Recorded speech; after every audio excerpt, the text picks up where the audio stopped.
Vamos nessa videoaula considerar alguns aspectos anatômicos relacionados com a reprodução geral das fêmeas dos mamíferos domésticos.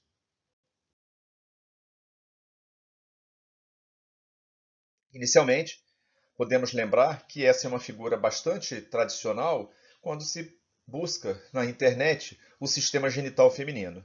No entanto, essa conformação é típica do sistema genital de primatas, algo que vai ser muito difícil qualquer um de vocês vir a trabalhar, uma vez que os animais de produção e os animais selvagens e não primatas são aqueles mais estudados e mais trabalhados na medicina veterinária. Esse é o sistema genital de bovino, aonde observamos mais embaixo a vulva, o clitóris desse animal, vamos encontrar uma vagina bastante ampla com mucosa pregueada, vamos encontrar um ósteo caudal da cérvix, uma entrada da cérvix, que em primatas é chamada de colo uterino, mas não recebe o mesmo nome porque anatomicamente, histologicamente são diferentes. Então essa região é a região da cérvix uterina. Vamos encontrar a cada lado um ovário, o ovário direito e o ovário esquerdo, ligados ao útero a partir ou através da tuba uterina. E entre a cérvix e a tuba uterina, nós vamos encontrar a estrutura uterina, formada normalmente por um corpo uterino e, por ser semelhante a chifres, são chamados de cornos uterinos. Então, teremos cornos uterinos direito e esquerdo. Num corte sagital de um animal, observamos então a coluna vertebral, as vértebras sacrais e coxígeas. Observamos o reto do animal, por isso que a palpação retal é a via de acesso para que possa chegar ao sistema genital das fêmeas de grande porte. Vamos encontrar então o ânus desse animal, a vulva, é onde dá a entrada para a vagina, a vesícula urinária, a cérvix do animal e a posição anatômica do corno uterino direito, corno uterino esquerdo e ambos os ovários. Ao vivo e a cores, nós vamos encontrar no sistema genital de bovino essa conformação, essa sendo a região então da vagina, essa região um pouco mais volumosa é o ósteo caudal da cérvix, a entrada então da cérvix em direção ao útero. Essa região seria o corpo do útero e dois cornos uterinos bem visíveis ligados a uma tuba uterina e um ovário a cada lado. Dada essa conformação, esse útero é classificado como bipartido. Ele consta de corpos pequenos ou corpo pequeno e cornos longos ou relativamente longos. No caso aqui dessa imagem, nós já observamos o sistema genital de uma égua. Já difere do bovino, pois não há uma formação final como chifre de carneiro. Há um encerramento abrupto da estrutura que se continua, da estrutura uterina, que se continua com a tuba uterina e vai até o ovário. Isso a cada lado. Esse sistema bipartido, esse útero classificado como bipartido, ele é encontrado tanto em ruminantes como éguas. Um tipo bicornual, de dois cornos bastante longos, vai ser encontrado na porca, na cadela e na gata. Vamos observar a vulva, no caso do sistema da porca, a vagina bastante longa, uma cérvix espiralada, um corpo uterino muito curto e cornos bastante longos, que pode chegar, se abertos, a mais de 1 metro de comprimento. Um ovário a cada lado e uma tuba uterina ligando o útero a essa estrutura ovariana. Nesse caso aqui, observamos de uma cadela com bastante gordura, inclusive, próximo à estrutura. Aqui está o corno uterino. Como é uma peça de excisão cirúrgica, está faltando o corpo uterino e o restante da peça. E aqui também, durante a cirurgia de uma gata, mostrando dois ovários pequenos e dois cornos uterinos mais longos, o que significa, o que leva a essa classificação, então, de um útero bicornual. O útero duplex já é aquele que nós vamos encontrar nas coelhas, nas camundongas, ratas e cobaias. Nós vamos observar uma duplicidade de corpo uterino e uma duplicidade de cérvix. Observe a entrada de uma cérvix e a entrada de outra cérvix no fundo de saco vaginal. Essa cérvix se prolonga até o corno uterino direito e essa até o corno uterino esquerdo. Então, é chamado de duplex, pois temos o corpo uterino separado completamente. No que se refere à anatomia do ovário, primeiro podemos definir que o ovário é sempre um órgão duplo, tem um formato variável e encontrado sempre dorsalmente na cavidade abdominal, bastante próximo ao bordo da pelvis e apresentando uma função tanto celular quanto uma função endócrina. A forma desse ovário é variável. No caso dos ruminantes, vamos encontrar um formato mais assemelhado com uma amêndoa.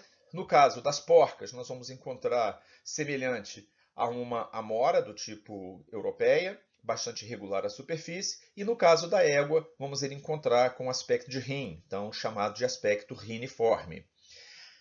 Há uma diferença quando se trata de fêmeas multíparas e fêmeas uníparas. Fêmeas multíparas são aquelas que parem várias crias a um parto, em cada parto. Nesse caso, a gente observa, como na porca, na cadela e na gata, uma estrutura ovariana mais irregular, semelhante, então, a um cacho de uva. Nas fêmeas que parem uma única cria a cada parto, o formato já é, então, ovoide. Vamos encontrar isso na vaca, na ovelha, na égua. E é o formato bastante característico, então, dessas espécies principais aí que estudamos na veterinária.